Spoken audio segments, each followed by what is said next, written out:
Koduvisiit 90-le läheneva meespatsiendi juurde, kelle mureks on palavik ja köha. Ja kõige tähtsam analüüs otsustamaks edasist ravi ja käsitlust on C-reaktiivne valk. Aparaat on üles jäetud perearstikeskuse ekspresslaboris, aga nüüd ei jää muud üle, kui pakkida seade kaasa. Ja siin on siis kõik vajalik, mis on tarvis kaasa võtta.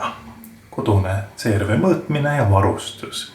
Aparaat, adapter, küvetid, kapsel, reaktiivikapsel, kapilaar, plunger ehk kõrreke, millega tühjendatakse veri kapilaarist, lantsett ja automaathoidik, tupsud, kutasept ja muidugi hea tahe. Asetame aparaadi siis ajaloolisse arstikotti, CRV kapslid. Asetame nad käepärasesse hoidikusse. Kui ükski loetud vidinatest jääb maha, siis kurb küll, aga meie vaev on olnud asjatu. Aga hoolikus ja küll kõik õnnestub.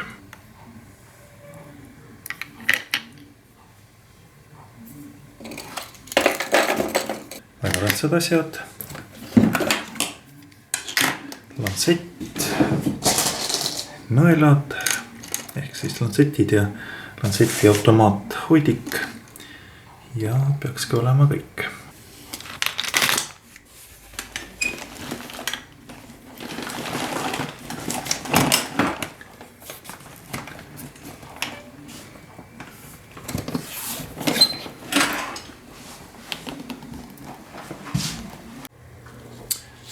Muidugi arstikott, stetoskoop, pulssoksümeeter, vereruuaparaat ja igaks juhuks veel tilgasüsteemid, et kui patsient vajab, siis saame selle asetada peale ja võib-olla patsient vajab hoopis haiglaravi, aga see kõik selgub koduvisiidi käigus.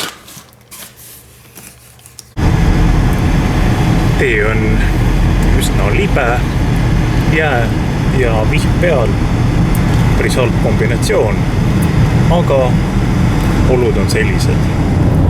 Tänapäeval on perearsti koduvisiidid jäänud väga harvaks. Öeldakse, et need ei ole efektiivsed ja kodus ei saagi midagi teha. Kui on tulnud teade eaka inimese palavikuga kulgevast haigusest, millega kaasneb nõrkus, siis sageli antakse soovitus kutsuda kiirabi. Niimoodi ka tehakse. Kiirabi tuleb haiget vaatama ja oleneb olukorrast. Kas antakse soovitus kutsuda perearst koju või minna perearsti juurde vastuvõtule. Saab nagu ring täis. Või võetakse inimene kaasa haiglasse, erakorralise meditsiini osakonda, kus inimest uuritakse, tehakse analüüsid, kopsupilt ja jällegi oleneb olukorrast, mis saab edasi.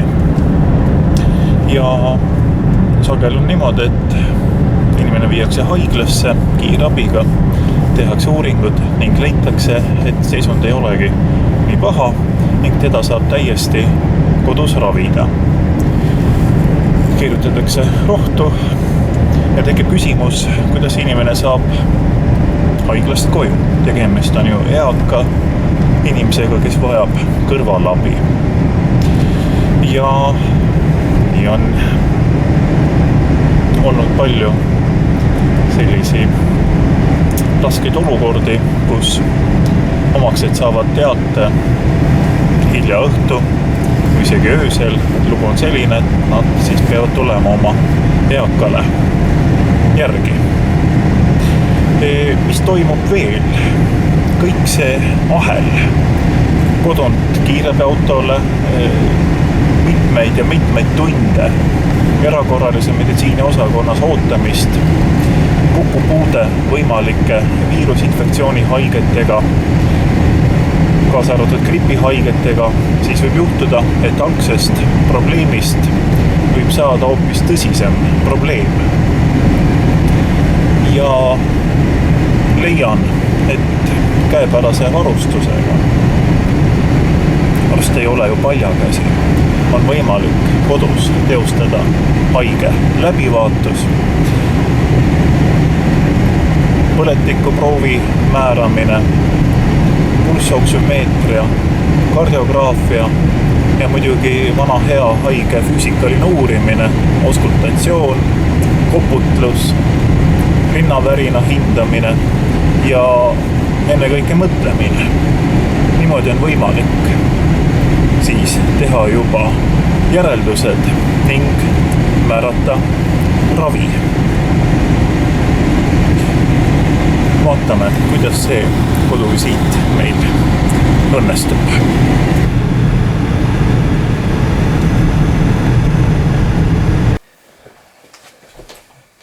Palun rääkige oma tervisemuredest veel. Mis ma ikka? Ta on jälle, kui ta ilmad on nii tervis. Selge. Aga et siis öösel tekkis köha? Jah, vahest köha ei ole. Selge. Ja päeva ei ole köha, töös. Selge. Ma ei tea, mis öösel köha. Kuulame kopsu hästi hoolega. Hingake sügavalt.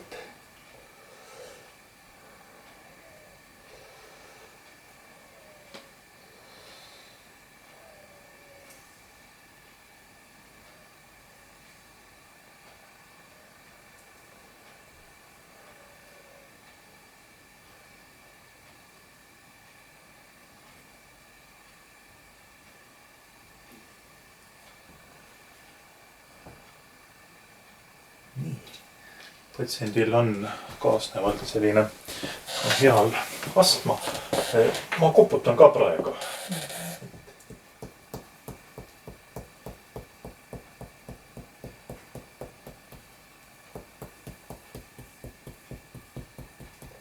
Nii, ütelge mulle raudteerong. Raudteerong. Raudteerong, veel kord. Raudteerong. Nii, mulle tundub, et siin vasakul on freemitus pectoralis natukene nõrgem.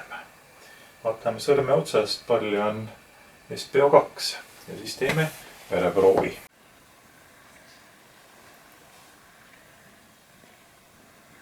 SpO2 on madalavõitu 91. Aga nüüd teeme siis C-reaktiivse valgutesti.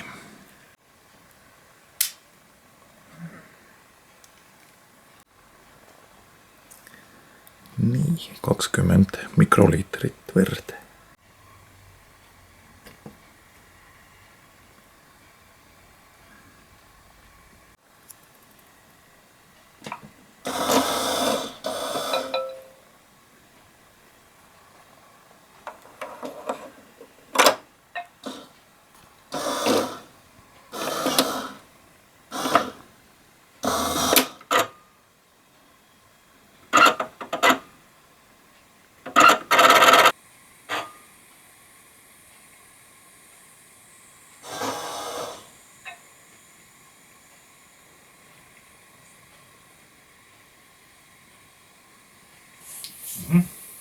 Selline madalavõitu 105/70 ja süda lööb enam-vähem. Nii, aga nüüd me saime teada teie põletikuproovi ja see on nii palju kui 67. Ja see on selline tase, et peab kirjutama põletikurohtu. Ja kirjutan sellise rohu nimega Zinnat, 1 tablett 2 korda päevas. Palju juua, palju sellist valgurikast toitu süüa. Ja siis tõbika peab mööda minema. Jah, et õnneks ta nüüd nii halb ei ole. Ja siis loodame, et täna hakata võtma siis kuskil reede üle homme. Loodaks, et on juba parem, aga rohtu on vaja võtta ikka nädal aega. Saime C-reaktiivse valgu taseme 67. see on tõusnud ja arvestame seda, et patsient on haige sümptomite järgi umbes üks päev ja juba selline CRV, et siis alustame kohe antibakteriaalse raviga.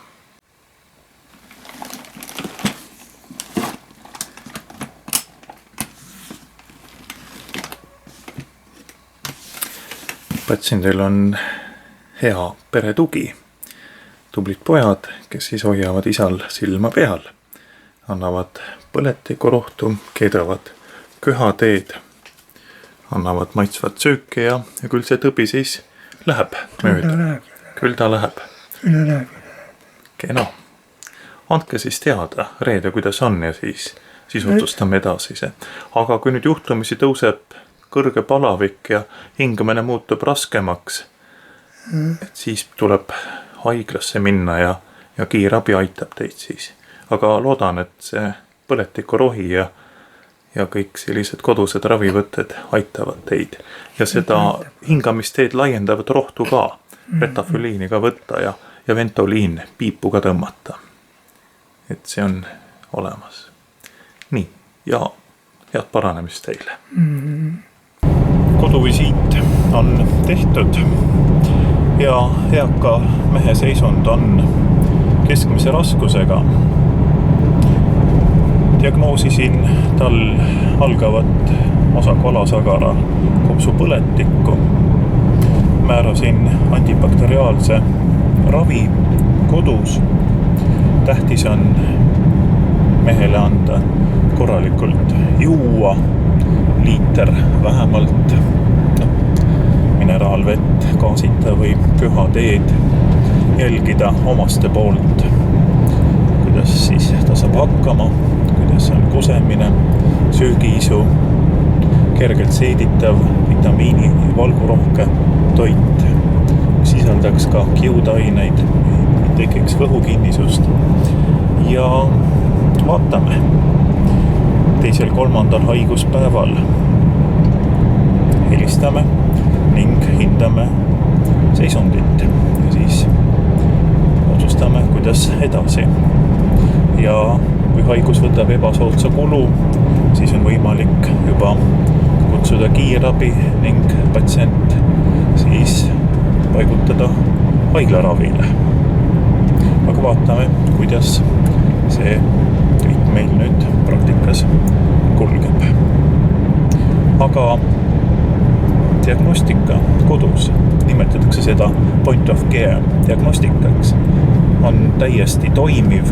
Me saame kiirelt minutitega teostada põletikuanalüüsi, hinnata südame, veresoonkonna, kopsude talitlust ja me ei otsusta väga kaudsete sümptomite või ebamääraste leidude põhjal, vaid meil on täiesti konkreetsed numbrid ees ning selle alusel kõrvutades objektiivset leidu, kuulatlusleidu, on võimalik koostada faktidele tuginev, tõestusele tuginev raviplaan. Ja leian, et niimoodi me saame paljusid haigeid ravida kodus nende armsas ümbruses, sest kodusoojus, hubasus on suured väärtused. Kui eakas paigutada haiglaravile, tähendab see talle reeglina väga suurt stressi ja kahjuks võib see tuua jällegi omakorda kaasa palju tõsiseid tagajärgi. Aga kodus, kui me oleme teinud haige põhjaliku läbivaatuse, uuringud, on võimalik päris edukalt haigeid ravida. Ja leian, et väide, et koduvisiit on mõttetu ja ei ole efektiivne, mina ei nõustu sellega. Vastuvõtul on 86-aastase vanahärra poeg oma tervisemurega. Aga vestleme, kuidas vanahärra tervis on olnud. Et kohtusime 5 päeva tagasi ning diagnoosisime algavat vasakpoolset kopsupõletikku, mõõdukat veepuudust ja kerget bronhi obstruktsiooni. Määrasime põletiku, rohu, cefuroksiim, ventoliin, bronhilõõgastina, vedelik ja korralik valgurikas toidusedel. Aga kuidas on haiguse kulg vanahärral olnud? Kolmapäeva õhtupoole läks nagu halvemaks, olid nõrkusood ja värinad ja natukene mõistus hakkas alt vedama. Ja siis aga öösel ikka 12 aegu sai rahulikult magama jääda ja hommikuks oli enam-vähem normaalne ja enam taolisi väga suuri nõrkusooge ei olnud ja tuli ikka kohvi jooma ja siis nüüd ka ütleb, et ei hullemaks pole läinud, et enam-vähem, ja kõhuga ja kõik pidi praegu korras olema. Ja täna ka küsisin veel, aga ütles, et ei, kõik on okei, et pole nagu hullemaks midagi läinud ja et niimoodi vaikselt. Ainult see natukene nõrk on. Muud nagu eskagi praegu öelda. Küsin palaviku kohta, kuidas sellega on? Nagu pole mõõtnud, aga ise ta ütleb, et ei ole midagi. Ja proovisin, katsusin pead. Pea on ilusti jahe, et pole palav.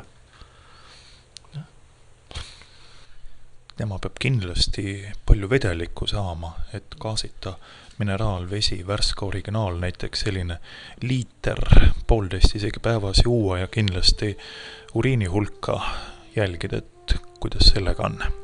Ei, uriini hulk ikka käib päris mitu korda ta nagu väljas ja ta seda värska vett nagu ei joo, joob tavalist kaevuvett ikka päris mitu korda käib päeva jooksul ja joob.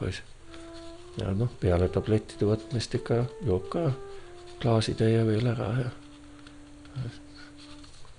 Kirjutasime 10 päeva põletikurohu kuuri, et praegu on ravikuur nagu poole peal 5 päeva, aga et siis selle nädala lõpuni võtta ravimit ja loodame, et saame niimoodi sellest haigusest võitu, aga et siis 5 päeva pärast sooviks jälle teada, kuidas teil läheb, et siis mõtelda edasise taktika üle. Jah, selge, et vaatame, mis siis toob edasi kulg. Aitäh ja edu!